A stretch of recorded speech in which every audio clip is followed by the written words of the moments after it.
It is a brand new day. Na leo, sio Monday, sio Tuesday. It is a holiday.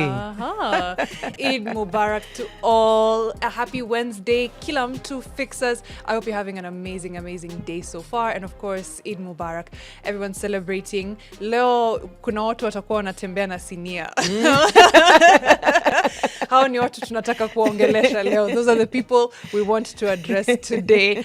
But of course, it is a special day and we want to commemorate it. We want to celebrate. We want to also understand it. Tulisema fixing the nation also involves understanding the nation. Ausio. Yes, yes, because this country, I mean, we are such a diverse nation. And that's the beauty of Kenya. We are, cosmopolitan because we have people of different nationalities, but we also have a very good mix. We have Hindus, we have Muslims, we have Christians, and we celebrate these holidays. And you know what I like about Kenyans is how we turn things into jokes. So I saw someone ask, Wakurino watatupatia holiday lini?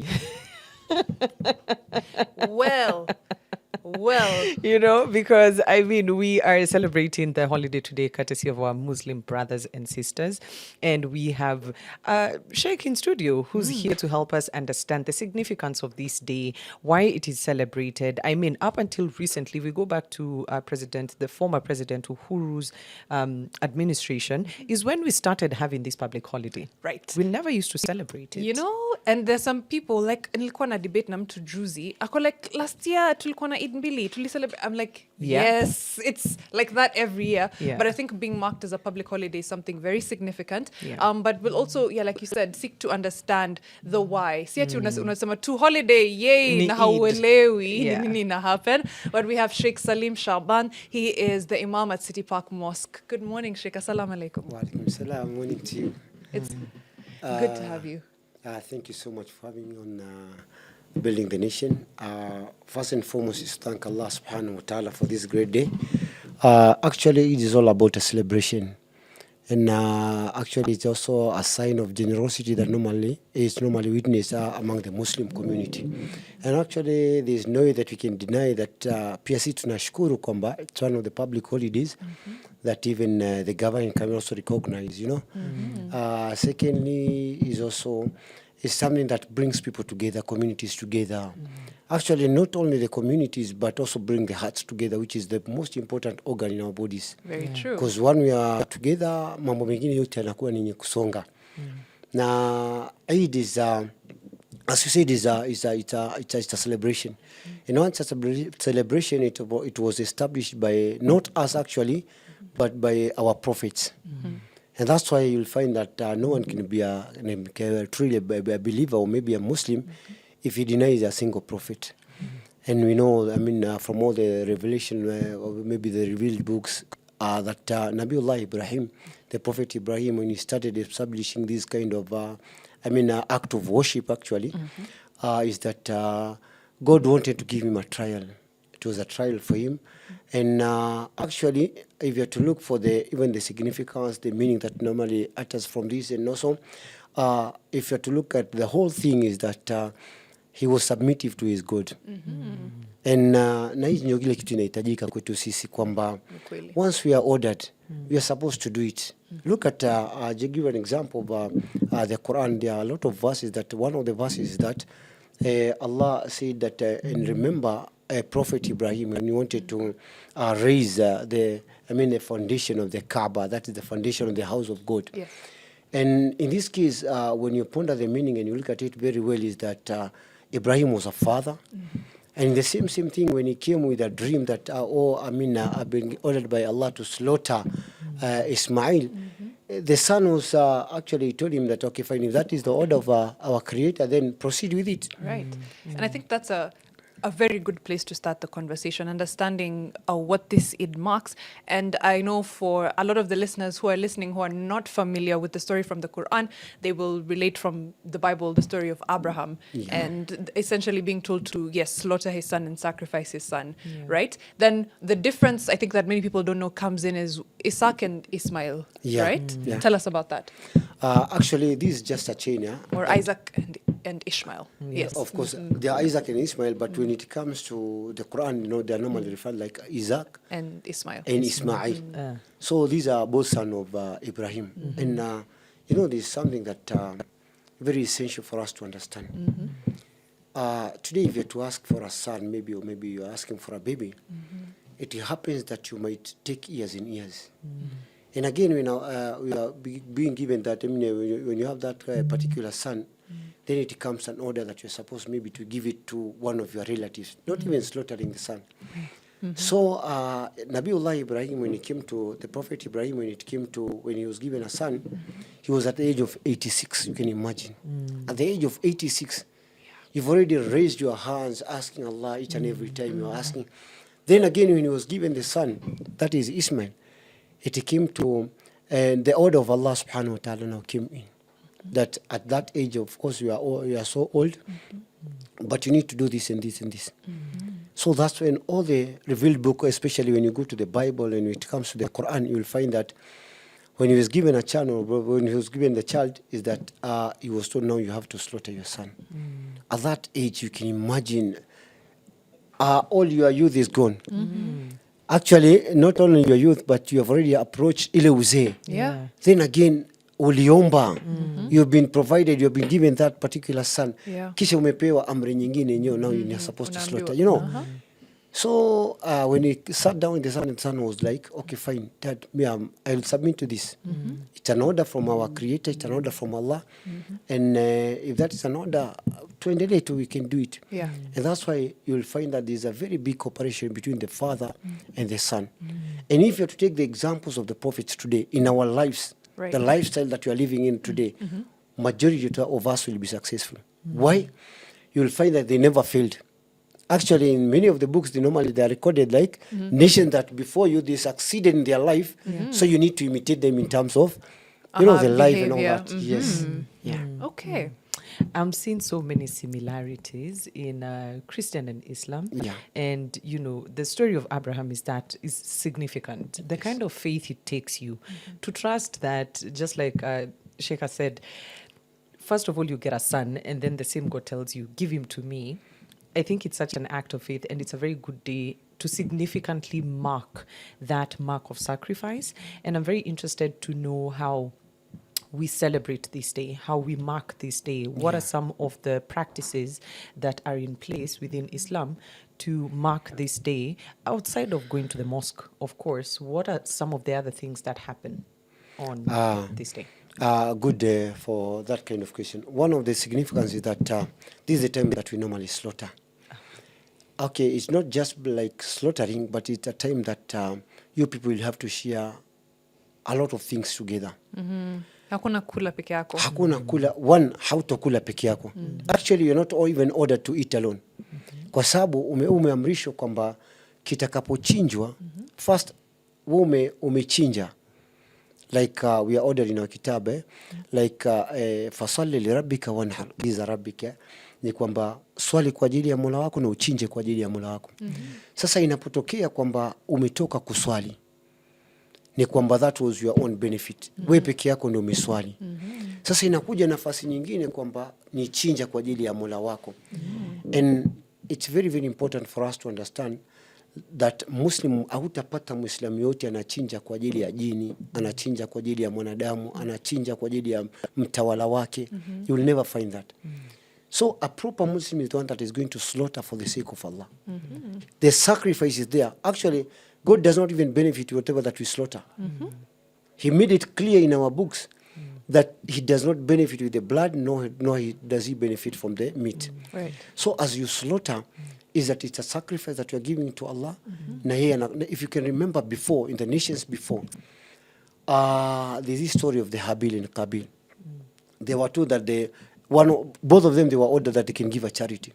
So it happened from the importance of making this sacrifice. One was a shepherd. So he looked for the best of the animal that he could present to his creator. The other one was a farmer. So he looked for like zile maharagwe zenye zimetwatwa wadudu. They are like, zimeisha, ni zimeharibika, vile vile anavileta kama Zile angekula hata yeye mwenyewe. yeye mwenyewe haizi akazitumia. Yeah. So he brought them to present them as a charity. So, and during those days, there was a very, very important thing that, God, if he was to accept the charity, and he could bring something like fire. Sasa ile moto ndio ilikuwa inachukua inamaliza, kumaanisha ile sadaka imekubaliwa. It's already been accepted. Right. So when these two and these were the murder started from. The kiss murder of this world, this way it started from. Yeah. Huyu ameleta mbuzi wake na huyu ameleta vyakula vyake vya shambani. Walipovileta, Mungu akaleta moto, and it was one of the reasons ile mbuzi imechukuliwa. Sasa huyu wa pili, Kabil, actually why did God accept from him, not from me? But yake ilikuwa ni mbaya. Yeah. And that's why today, actually, I even encourage the non-Muslims, once you are giving, give something that is good. Yeah. Shepherd, when he gave his charity, he gave something that was good, something that was fat, something that was healthy. Yeah. And that's why it was accepted by his God. So once it was accepted by the Creator, he came to realize that whatever that you're supposed to give to God, actually it's supposed to be in a good of the form. It's supposed to be the best in form. I like the that. best in health. Sadaka there has to be an element of sacrifice to it. Yes. That's the name. Because ukipeana hizo maharagwe zako zenye, Mbovu zile, yeah. There's no loss, there's no sacrifice. Yes. There. Yeah. Then again, there's something that we don't even understand. Sisi tunajua whatever that you possess today, it's not yours. It came from somewhere. There's someone that will normally give you that hii ni ya kwako. So and once you ask for it, then you're able to get in full, Yeah. Usibane kwamba Mungu amenipatia mali leo. Then it happens, hiyo mali yake mimi namkatia. Hai ndio naweza nikatoa. And that's why you'll find that hata churches, mtu ameenda kwa church. Ile sadaka anatoa, anatafuta zile shilingi zilizokule. Not only churches, of course, yeah. But we are human beings. Kila mahali, Mtu ameenda sehemu ya kuabudu. Lakini hatafuti where the notes are. But he looked deep into his pocket and tafuta. Actually, there are people that even can tell, sio vipofu, lakini anaweza akakwambia hii ni 10, hii ni 20, hii ni 5. Of course 5 tunajua ndogo, sio? Lakini anazama, anazidondolea kule, alafu ndio anakuja anazitoa. Ni kweli, I get what you mean. And that element of sacrifice, hata kama ni kupeana vitu, like you see what kuna donation drives nini, unatafuta ile nguo imechaka, imeraruka, and that's the one you want to now give. The shoe that you can't wear, and it's like, no, if it's not of good quality, it's not, there's no sacrifice, there's no good deed there. But I want to get back kidogo sasa to how we end up at Eid, which is walk us through Hajj, through pilgrimage, and what exactly that means and how it culminates now into Eid. Actually, what it normally counts is that before you go for Hajj, there are sacred months. In specific month that you're supposed to perform Hajj. And from the condition of you for performing the Hajj is that, one, you need to be capable of doing it. You're not supposed to visit the place, then you leave your family angry. For our listeners and our viewers who are not familiar with the place and with pilgrimage, Wambie too. Good. Wambie. Actually, Hajj, in our revealed book, that is the Quran, it's normally stated that is a place that was established by Prophet Abraham, that is Prophet Ibrahim, with his son when they were lifting the walls. So once they lifted their walls, is that they could they ask Allah subhanahu wa ta'ala for them to be accepted the struggle that they've already gone through. That, okay, this is what we have done for our part, can you, God, accept it from us? Actually, it was accepted. And it's very, very also important for us to understand that if you go to Mecca, that is go to Saudi, in this sacred month, actually you witness a lot of things. There are a lot of benefits, especially spiritually benefits. Because once you visit, you come to realize that this is the place that was done by one of our prophets, that is Prophet Abraham, with his son actually. But the father was still there and the son was there, and they did the whole thing. So we can ask ourselves, is it the same that was done during those days? Actually, it's the same. In terms of size, The it's the physical same. structure. Yes, but it came at a time that it was a bit cracked and it was renovated and all They that. renovated, okay. So when you go to Makkah, there's actually there are specific steps that you're supposed to follow. Again, when you go to Makkah, you'll also be surprised that people are in they are in two pieces of clothes. Okay. For men, there's normally the down that they normally wear, that is the kekikoi, Yeah. the normal kikoi that you normally see from here. But this one is white. There are two pieces of clothes, there are two garments, and the one is the one that you put on top. Yeah. So these that you put on top actually is to cover your upper side, and the one that is to cover your downside. Whether it will be anyone coming, a prominent person, and you're just a normal layman businessman that is in maybe like a place in Nairobi, you just got this chance to visit the place. Both of you will be equal in terms of sacrifices, in terms of what is supposed to be done. There is no VIP part for you to go around the Kaaba. Of course, you have to go around the house that was brought by Abraham. There's no VIP area that this is where they're supposed to go. I remember when I visited last year. I was just but actually about to ask if you come on the Hajj. Yes. yeah, Alhamdulillah, I've gone like 3-4 times.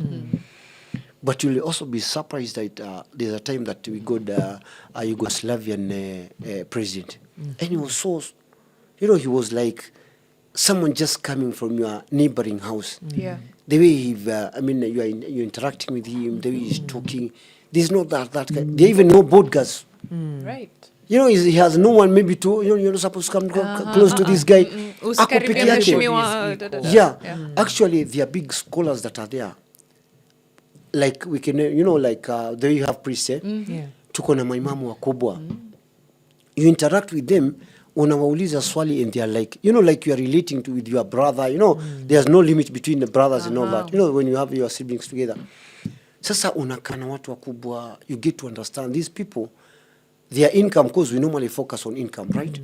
So unafikiria mtu anatengeneza pesa kiasi gani? Amekuja mkona nyinyi. When it goes to shaving, there's a place you're supposed to start from one mountain to the other. It's called from Marwa and to Safa and Marwa. You're supposed to go like 7 times. The guys are there with you. You go around the Kaaba, they are there with you. You go even to the tents, only that in the tents they are different. You're in one field, one big field there, but only that in tents they are these are the tents for the VIP.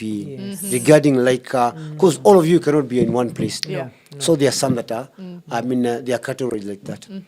So spiritually, physically, it's the same spiritual journey. yeah. And actually, people normally say, unaweza kapata mtu anakuambia, hawa ni wavivu, huyu hawezi katembea. Go to Hajj. You'll be so surprised. Aha. Mtu anapata ile A young lady like her, maybe anajivuta-vuta, na unapata mama mkubwa mwingine amekuja na amemshampita. So she's more stronger and she's been exercising for this. Yeah. Not only, it's not only spiritually, but even physically you have to be fit. Because they are going around the Kaaba. There are a lot of things that you are supposed to be engaged. And How lastly, many you find that... kilometers? Sorry, if you circumvent, if you go around the Kaaba, how many kilometers? Actually, you're is supposed to go, it depends with the circuit that you take. that? Uh-huh. Okay. So if this is the Kaaba, once you're here close, you'll not be like someone that is doing the first floor. Aha. Because it normally goes in a way that it's a curved, Okay. Then again, the wider part is on top of the building. Okay. Because there are some that they cannot even do it here. We have disabled people, we have Yes. old people. Yes.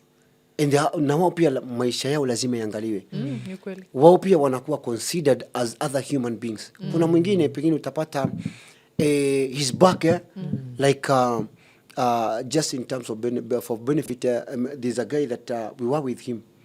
Now his stomach and his chest and the thighs were attached together. So mbele haoni, how will he go just around the circuit akiwa hapa? So he had to do it on another floor, the second or the third floor, something like that. Sasa unapata huyu akona nafasi na he can just go through it comfortably. Okay. Yeah. How long does that pilgrimage take? Hajj you can do it for 5 days. 5 days. But it's always good, the months that they are there for Hajj. Actually, there are 3 months before that you can go, you start for your preparations. But a day like today, That is I mean, a day like yesterday, that was the 8th day. From the 8th day to the 13th day, you are done your Hajj. Uh-huh. So what makes people go there, I mean, before the time? For their spiritual need. Okay. So before we arrive at this day, Yes. I'm very curious as to, so when we are celebrating Christmas, for example, Yeah. we have Christmas Eve and then we have Christmas Day. Even let me take it to Easter, Yeah. where each day is a build up to something. So there is Thursday and then there's Good Friday and then Yes. there's Easter Sunday and Monday. Each day is very significant to something. And I Yeah. wanted to know the day before this Eid, what is usually celebrated? Is there a thing that is done? Is there a name for the day? And before we get to Eid. That's a very nice question. You see, a day before the day of Eid, like that's the 8th day. Actually, it's in the month of Dhul Hijjah. This is the 12th month of the calendar. And that's why you'll find people telling you that we are in our last month of our calendar. Okay. Of which, right, today, if you tell someone, see in your to calendar ya mwisho, he ask you, are you mad? I know we are in May. You know? How I lay with the highly, but we normally have a calendar.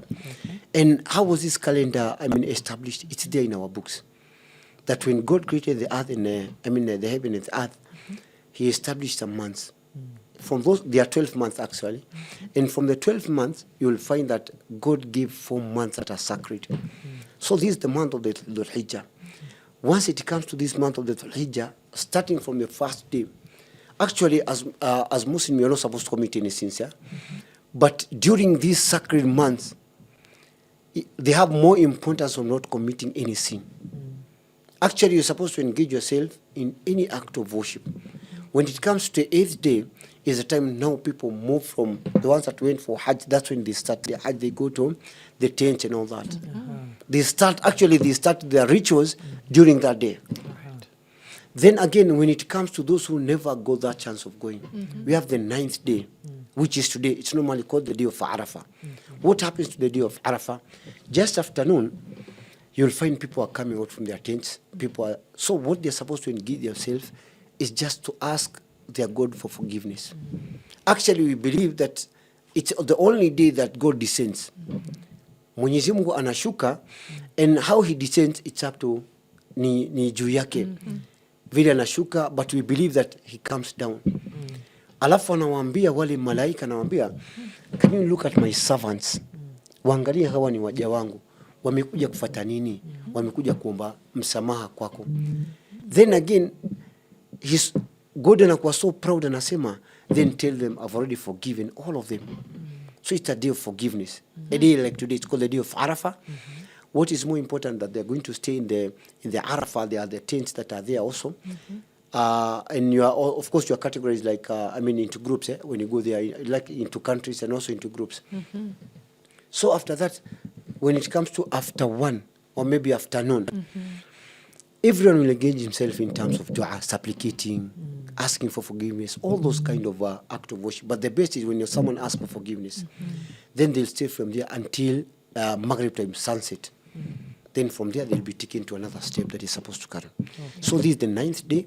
It's a day that people seek for forgiveness. And actually, the ones that they never went, they're supposed to fast. They engage themselves in terms of fasting. And you'll find some, they never leave the mosques. So they'll be there in asking for, engaging themselves in any act of worship. Yeah. All right. Let's take a very short break. But when we come back, just before we go into now how it's marked here in Kenya and what will be happening across the country, Yeah. I also want to get into the logistics kidogo of going to Hajj, the cost, the kama kuna visa inahitajika, hizo vitu zote. Because there's someone listening. Na pia ni nani anafaa kwenda Hajj, kama kuna uwezo, what does uwezo mean, right? Yeah, Let's talk about that in a minute. Hashtag is Fixing the Nation and TV. We'll be right back.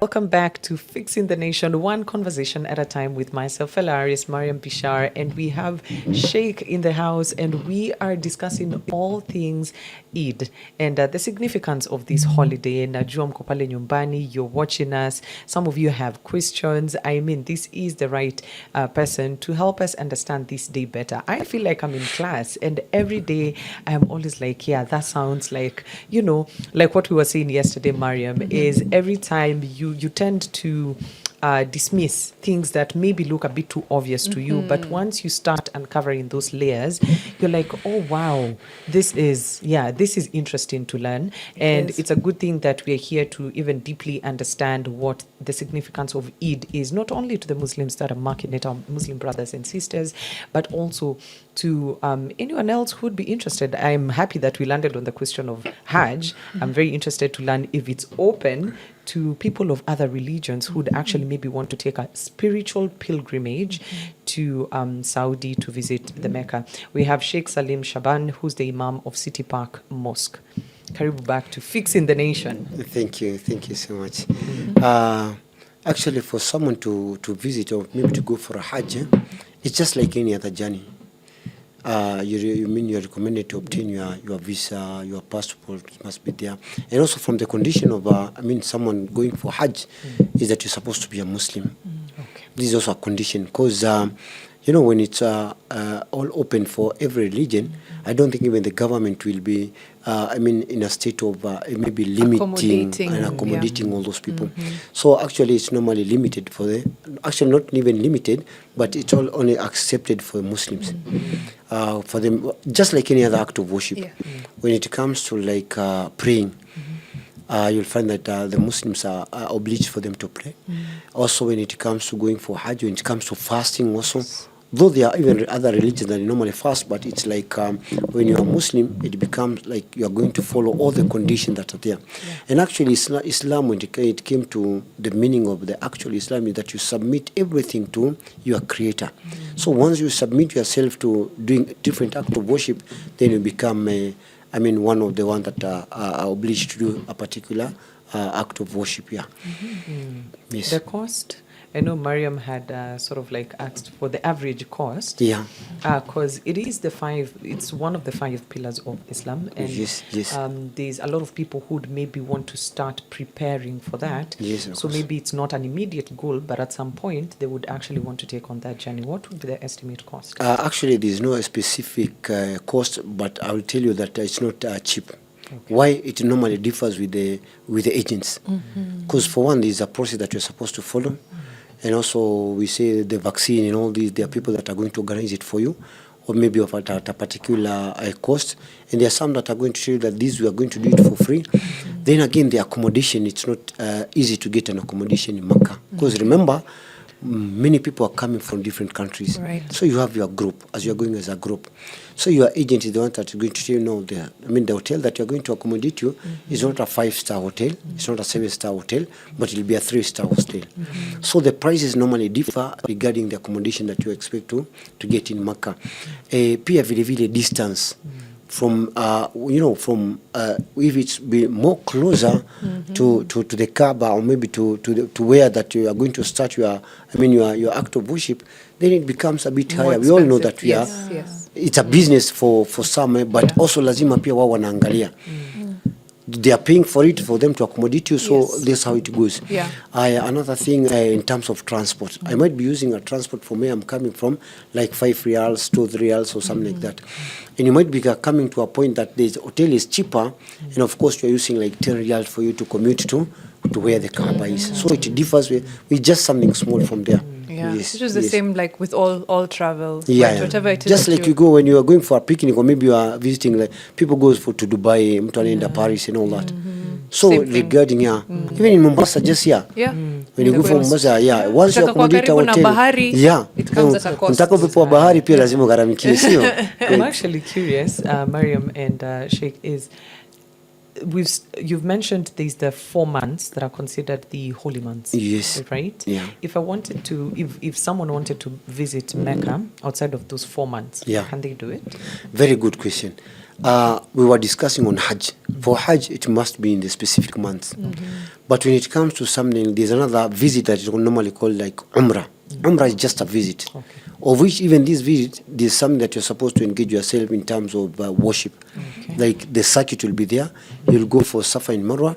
You'll cut your hair for men. For ladies, actually they normally just, they don't show their hair, the whole of their hair, but they just remove part of it and just trim part of it. So this Umrah, you can visit any other month from there. So it's open for the Umrah.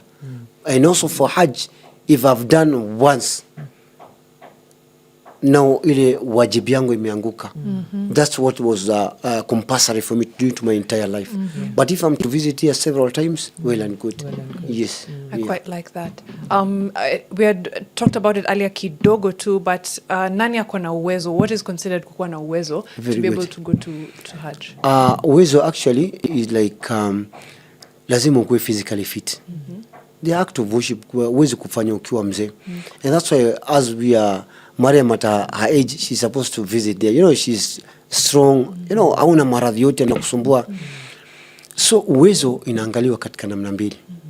One, financially. You need to have that amount that is going to sustain you ukiwa katika mji wa Makkah. And again, if you are like me, I have a family of course, yeah. So I'll make sure that I leave something for my family. Sio niko kule na wao huku wanazidi kukopa. You know, there are two things that leave them with food, make sure everything is well sorted, then proceed with your journey. Right. So kuna uwezo ambao kwamba ni financially. Kuna uwezo ambao kwamba ni physically.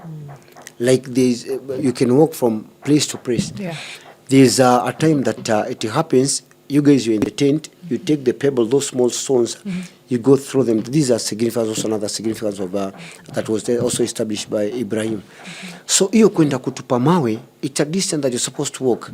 There are no cars. Because you can imagine if everyone was driving. Ingekuwa sisi hapa kwetu Nairobi tunajua vinye tuko. Okay, estimate ni kama watu wangapi huenda Hajj in a year? Actually right now there are almost 4.8 million. 4.8 million people. Yes. Magari haiwezi.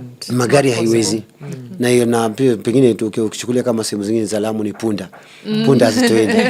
Unaona? Boda zikiekwa ndio balaa kabisa. Balajre ingine. So uwezo, it must be physically, it must be financially. Yes. Sasa I wanted to bring it now home, how Kenyan Muslims celebrate Eid, what that looks like. Walk me through the day, tunaanza na kuswali ama tunaanzaje, and the entire day and what that celebration looks like all through. Good. What is supposed to be done, that is the 10th day, because we've started from the 8th day, the 9th day, now we go to the 10th day. In the 10th day, what you're supposed to understand is that early in the morning, you'll prepare yourself, just like you go to anywhere else that you're going to take a bath, make sure that you apply some perfumes and all that. So once you proceed, that is, you're going to pray on a field. It's highly recommended people to pray on a field, and that's why you see people praying Sarali, people praying in City Park Mosque, Hockey Stadium, other in Dandora, in other areas. You will find them praying in the what do you call Buruburu and the rest of the areas. You will find them praying on a field. Why is it recommended on a field? Yes. Because Mariam, if maybe you are related and we pray there, we'll meet, we'll talk. I'll try to know more about you, how you've been processed. You know, umekuwa haji, you know, your Hajj, socialize, you socialize from there. Then again, pia mnaonana kifamilia, the bond become more stronger because you guys, you are there. Then you meet the other Muslim community. Kuna watu tofauti, kuna tribes tofauti.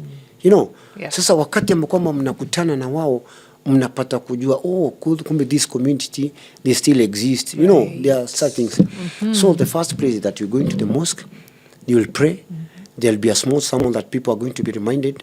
From the sermon is more engaged, that more prefer that people can talk about the current issues and matters that are maybe in your area or maybe in your country or something like that.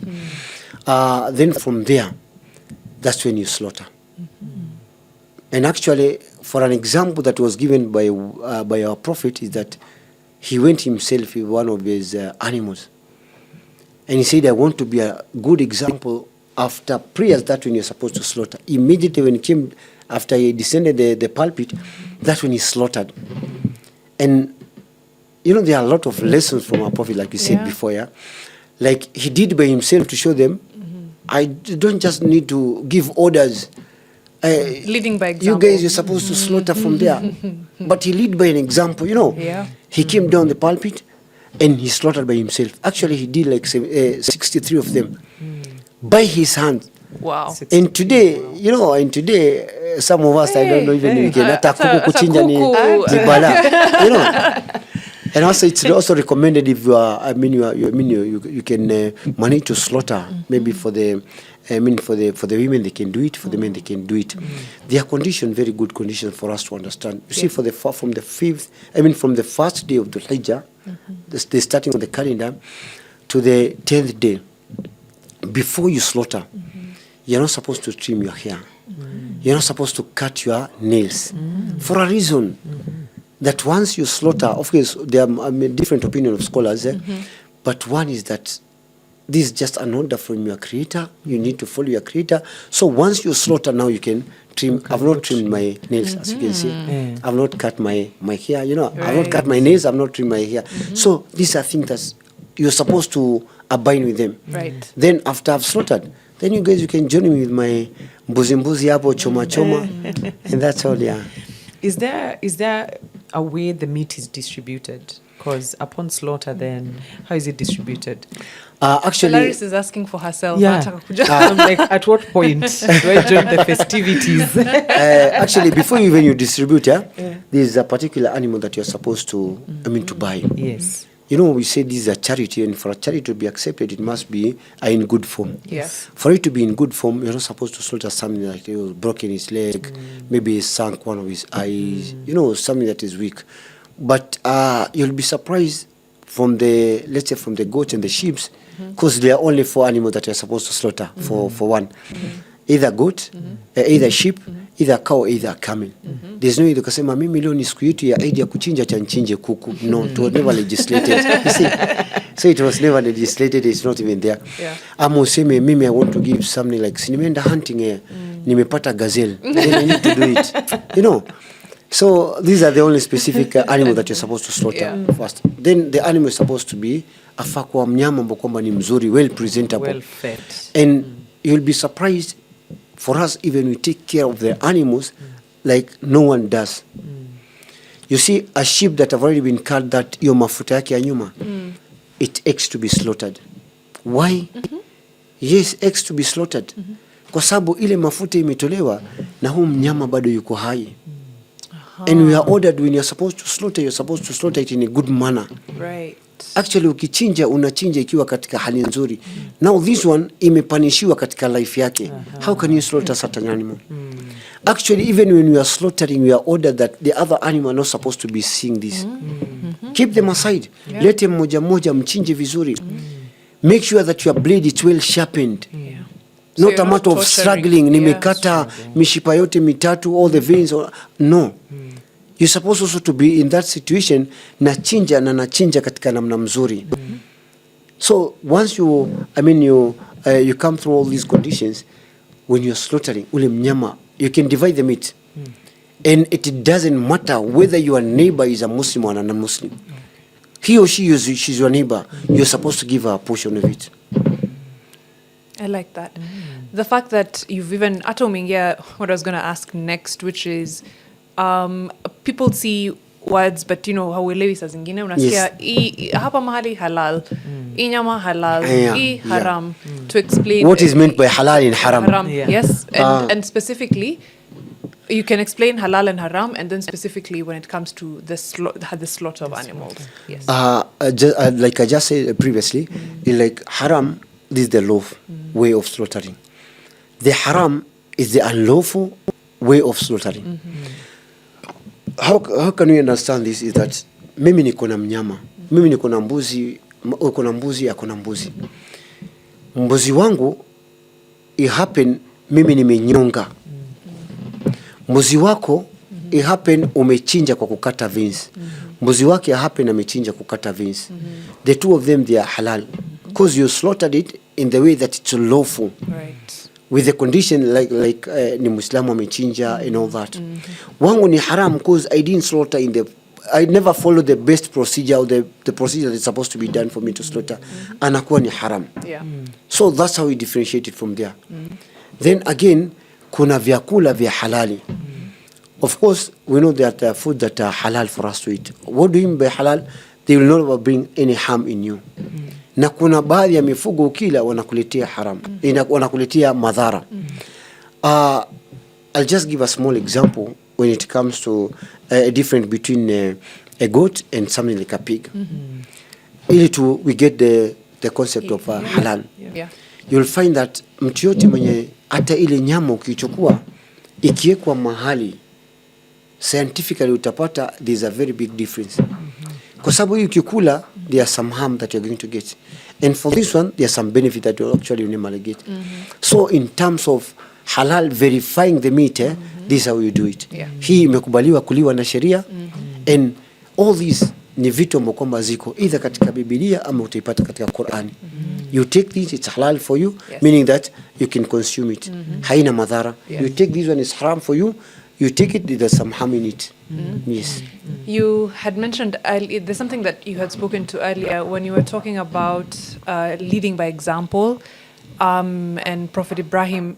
It got me thinking about what we can learn from not just Ibrahim, but from all the other prophets, from Prophet Muhammad, peace be upon him, from all the prophets about leadership. And I know it's a lot to to pack, but what sticks out to you as far as their styles of leadership and what we could emulate and learn from them?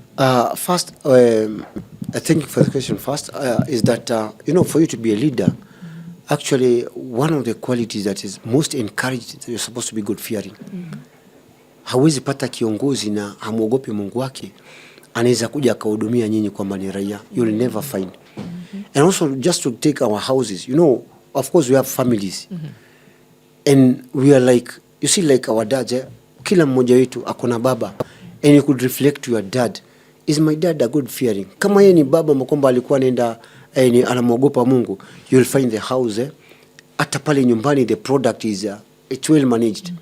Kwa sababu wamefuata mtindo wa baba ama wamefuata mtindo wa mama. Good. Hapo ndio tunaangalia. When it comes to our prophets, all of them, and I say there's no way that you can become a Muslim if you don't believe in Jesus. There's no way you can become a Muslim that you don't believe in Muhammad and the rest of the prophets. Actually, one of the aspect of becoming a true believer is that you need to believe in all the prophets. So whatever that they did, it's something that was to lead us to be more better nations, better fathers and mothers, better brothers. Come to Yusuf. He had his own brothers. They had envy on him. Mpaka wamefikia wakampeleka mahali nyingine. This was an example that was said. Come to Yaqub, the father of Yusuf. After all this scenario happened, yeye alikuja akawaambia nini? Mimi najua. Once I submit myself to my creator, mimi najua mtoto wangu atarudi. This is an example that you are getting. Come to Jesus. All the Yesu mifano yote aliyoifanya alikuwa yagusa anaponya katika leprosy. Wale ambao wamekuja na maradhi, wale ambao hawaoni na wagusa. So all these were examples for us to believe in the miracles. Right. Now once they were there to lead us in examples, utapata wao walikuwa wazazi. Look, Abraham, when he got this kind of command from his God, he called Isaac, that is Ismail. Akamwambia njoo. Mimi I just got a dream. Last night I dreamt that mimi nakuchinja. It's a discussion engaging between you and a son. Yes. And this is how it's supposed to happen. And today, sisi tumekuwa watoto wetu remote, akiona sisi tunaingia nyumbani, ili remote anaika chini ni kama anaogopa. Because you are not the father that is supposed to be there to lead that particular house. Right. Yes. I wanted to ask as we close, and I've really enjoyed this session. It has given me a lot of things to go think about and read about and reflect on as well. Do we say Eid Mubarak if I was to meet a Muslim friend of mine? Do I wish them an Eid Mubarak, or how do I acknowledge the day? Very good. As you said before, what you're supposed to say, it's Eid Mubarak, of course. What does it mean by Mubarak? Have a blessed Eid. And you just respond, even you have a blessed Eid. So this is something like actually a supplication that you're doing. May the Creator, may Allah accept your Eid for whatever that you've already sacrificed. You've already gone through some rituals that were supposed to be done. So you're asking, may it be accepted. Eid Mubarak. Yes. Thank you so much. Shukran and Eid Mubarak. That is Imam Salim Shaban from the City Park Mosque. And we've been discussing Eid. He's given us an amazing explainer, given us a lot of insight, and we'll continue having these conversations, not just when it is a significant day or a holiday, but just all through, right? Yeah. Because these are Yeah. important conversations. Hashtag is Fixing the Nation and TV. We're doing this one conversation at a time. From myself, Mariam Bishar, Felari Somboy, and Eric Latif in Estonia. Eid Mubarak.